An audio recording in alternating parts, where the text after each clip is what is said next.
তো সেই কিতাবগুলো নিয়ে কি করলেন, তিনি যখন একটু মেহমানের জন্য ভিতরে গেছেন, কিতাবগুলো নিয়ে সব পাশে কুয়া ছিল, কুয়ার মধ্যে ফেলে দিয়েছে। আসার পর দেখছেন আলমারি ফাঁকা।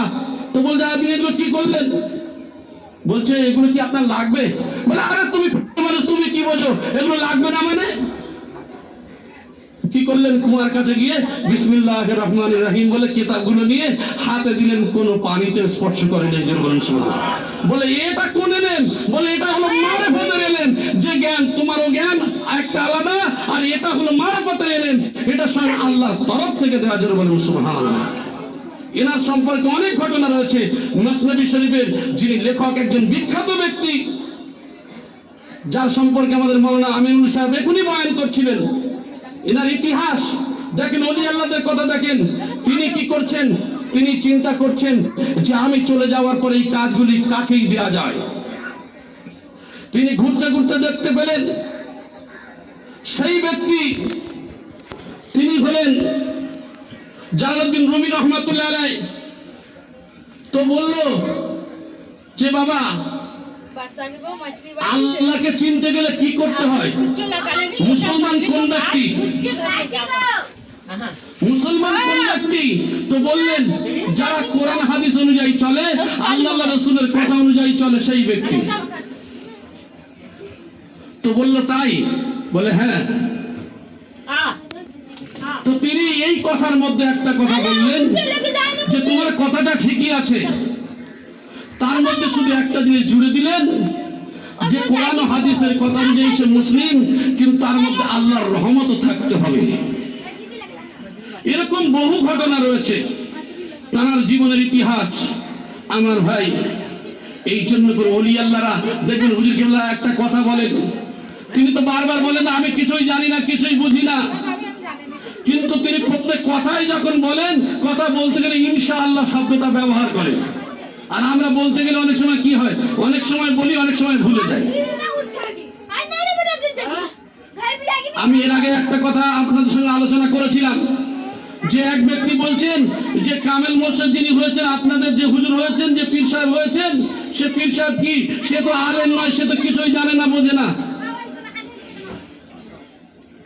আমি ওই কথাটা আমি বুঝি না, আমি কি করি, বোঝার পরেও আমি কিন্তু আমল করি না, খেয়ে যাই। কি আমি কিন্তু ভালো শিক্ষা করেছি, মাদ্রাসায় পড়েছি, ইলম শিক্ষা করেছি, আমি জানি এটা হালাল আছে, এটা হারাম আছে। এখন আমি বলছি, ঠাট্টা করছি কাকে?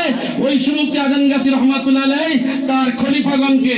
কিন্তু আমি যে বড় ইলম শিক্ষা করেছি, কিন্তু আমি হারাম হালাল বিশ্বাস মানে বেঁচে চলি না। আর তিনি বোঝেন না, কিছুই জানেন না, কোরআন হাদিস আমার থেকে ভালো বোঝেন না, কিন্তু তিনি হালাল কোনটা সেটা খান আর হারামকে পরহেজ করেন। এবং তিনি বলেন যে বাবা, যদি তার মধ্যে সব ব্যক্তি তো আলেম। একবার হাক্কানি দরুদ শরীফ পড়ি, আল্লাহুম্মা।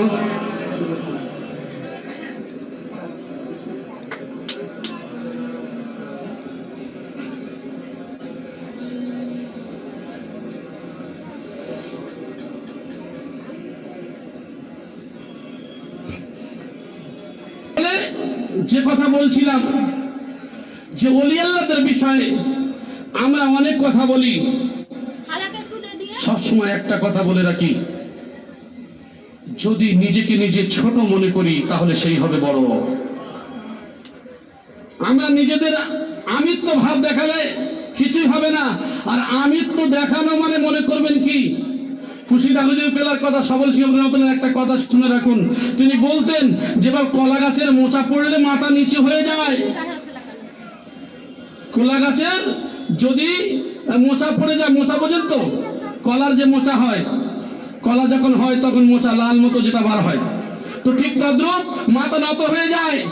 যে আল্লাহ তোমার যে আলেম বানিয়েছেন, তুমি যে মানুষ এত রয়েছে যে তোমাকে আল্লাহ আলেম করেছে, তোমার তো আল্লাহর শুকরিয়া আদায় করার দরকার ছিল, বরং ওই কলা গাছের মোচার মতো তোমার মাথাটা নত হয়ে যাওয়ার দরকার ছিল আল্লাহর জন্য।